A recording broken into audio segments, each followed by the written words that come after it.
meus amigos. Hoje eu vou dar uma dica aqui, cara, de uma coisa que eu bati cabeça pra achar. Então dando uma dica aí, se alguém tiver com o mesmo problema, vai ficar mais fácil, beleza? Esse motor aqui é de um Lifan 530, né? Que é o motor da Toyota. Ele equipa o Corolla antigo e uns outros aí, que eu não me lembro agora, não vou me atentar a isso, beleza?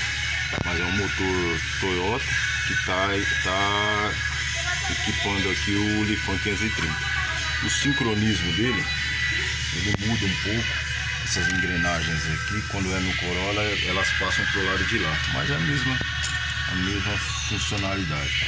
O ponto dele é, não sei se vai conseguir ver, tem duas bolinhas ali. Vou pegar uma chave aqui. Tem duas bolinhas aqui, ó, onde eu tô com a ponta da chave. Tem duas bolinhas ali que se coincidem nas engrenagens do comando, né? Esse comando aqui, ele toca esse outro aqui, tá? Esse outro aqui ele é posto somente por mancais.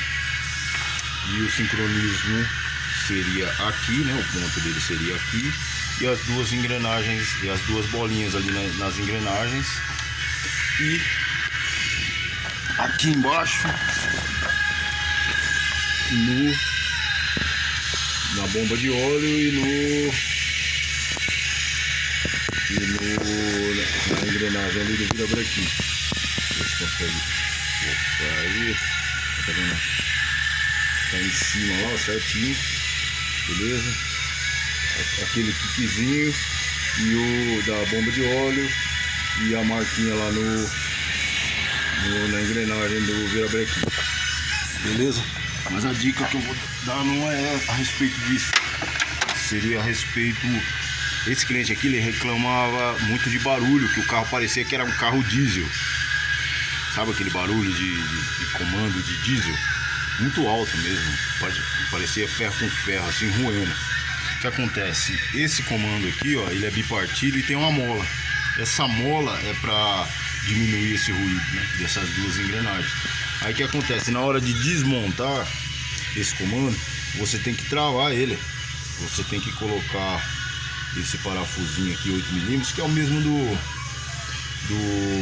da junta da junta do comando aqui. E aí para você travar, você trava ele com esse parafusinho. Aí você pode desmontar. O que acontece é que muita gente não sabe disso e desmonta. E a hora que monta sem travar, ele perde a posição. A posição dele, ele tem duas, na parte de baixo, ele tem duas bolinhas. Essas duas bolinhas, ela tem que se coincidir dos dois lados. Só que ele tá na parte inferior. Beleza? Essa é a dica. E faz um barulho ensurdecedor. É um barulho metálico que fica roendo, sabe? Como se tivesse ferro com ferro roendo. Beleza, meus amigos? Valeu!